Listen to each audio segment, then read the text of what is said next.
नमस्कार दोस्तों, मैं पूजा झा आप सबका अपने चैनल बी प्लेस्ड एस्ट्रो में स्वागत करती हूँ।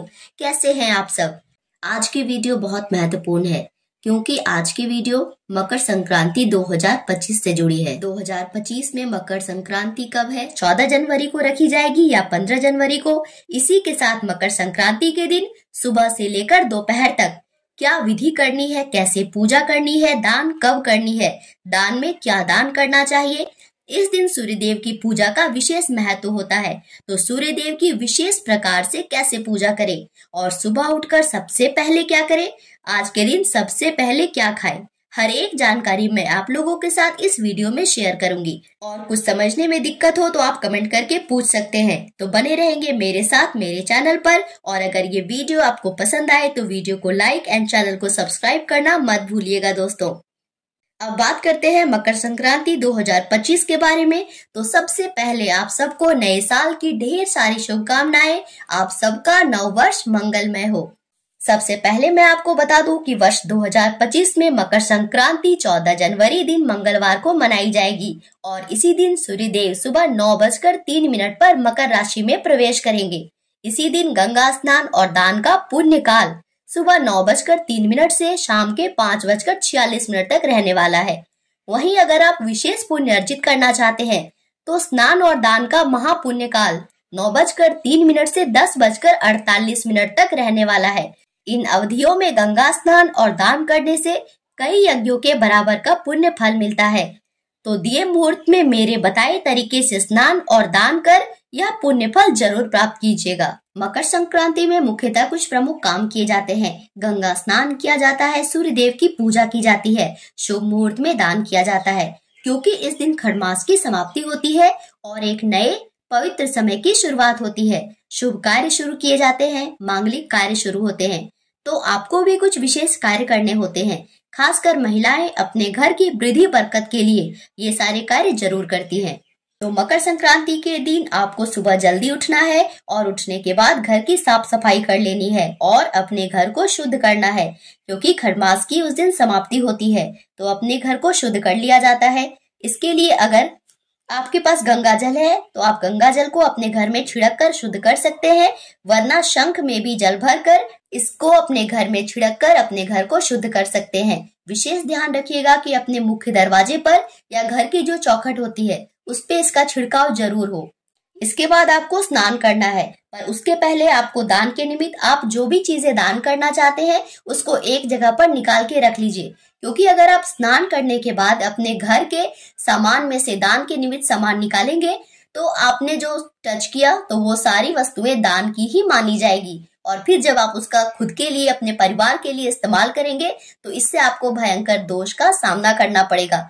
इसीलिए आप जो भी दान करना चाहते हैं सब स्नान करने से पहले ही एक जगह पर निकाल के रख दे और स्नान के बाद अपने साथ अपने घर परिवार के बाकी लोगों का भी उस दान सामग्री से हाथ जरूर टच करवा दे ताकि यह दान आपके और आपके पूरे परिवार की तरफ से हो। अब जानते हैं कि दान के लिए हमें किन वस्तुओं का इस्तेमाल करना है, क्या क्या वस्तुएं चाहिए। तो इसके लिए आपको चावल, दाल, आलू, ऋतु की सब्जियां, तिल, गुड़ रख लेनी है। इसके साथ आप तिल के लड्डू वगैरह भी दान कर सकते हैं और इसके साथ दक्षिणा का पैसा भी रखा जाता है। दान की तो वैसे कोई सीमा नहीं होती, आप अपनी इच्छा अनुसार जितनी मर्जी दान कर सकते हैं। मौसमी वस्त्रों का दान कर सकते हैं, मौसमी फलों का दान कर सकते हैं। तो आपको जो भी इच्छा है आप वो दान कर सकते हैं। दान की सारी सामग्री निकाल कर एक जगह पर रख दीजिए। अब जानते हैं आज के स्नान करने की विधि जो कि बहुत इंपॉर्टेंट है। इसके लिए अगर आप आज के दिन घर पर स्नान करते हैं तो नहाने के जल में गंगा जल और काले तिल मिलाकर स्नान करना है। ये अनिवार्य है, मतलब सबको करना ही है। बच्चे, बूढ़े, महिलाएं जो भी आज के दिन स्नान करेंगे वे ऐसे ही स्नान करेंगे। और नहाते हुए क्या बोलना है? बोलना है जहाँ नहाए वहीं गंगे, हर हर गंगे। ऐसा बोलते हुए गंगा नदी का ध्यान करते हुए स्नान कर लेना है।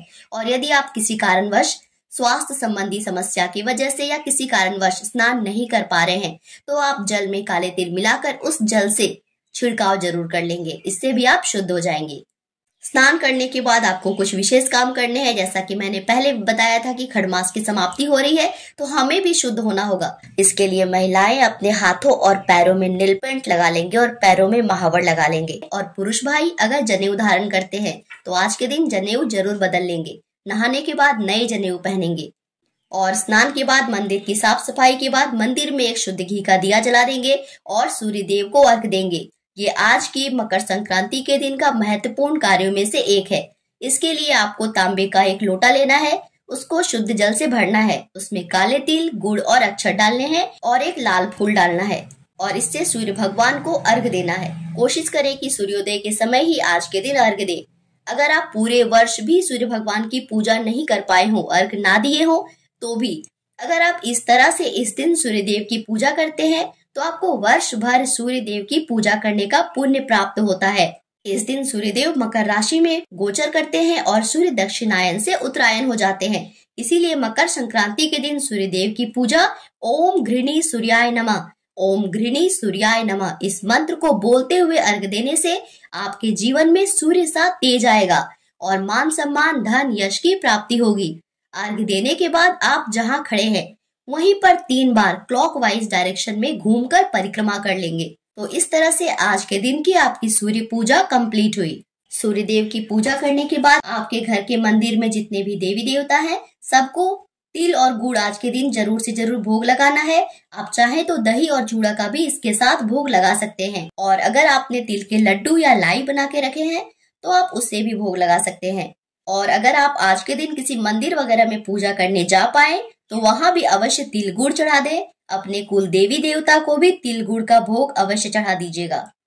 जैसे मकर संक्रांति पे स्नान और दान का महत्व होता है, सूर्य पूजा का विशेष महत्व होता है, वैसे ही दीपदान का भी बहुत महत्व होता है। मकर संक्रांति पे 14 अंक का विशेष महत्व होता है। तो इस मकर संक्रांति आप 14 दीपदान अवश्य कीजिए। अगर आप पहले से करते आ रहे हैं तो और भी अच्छी बात है, और अगर आपने अभी तक ऐसा दीपदान नहीं किया है तो इस वर्ष 2025 में मकर संक्रांति के दिन 14 दियों का दान अवश्य कीजिए। दीपदान को महादान मानते हैं, इसीलिए मकर संक्रांति के दिन 14 दियों का दान अवश्य करना चाहिए। इसके लिए आपको 14 मिट्टी के दिए लेना है।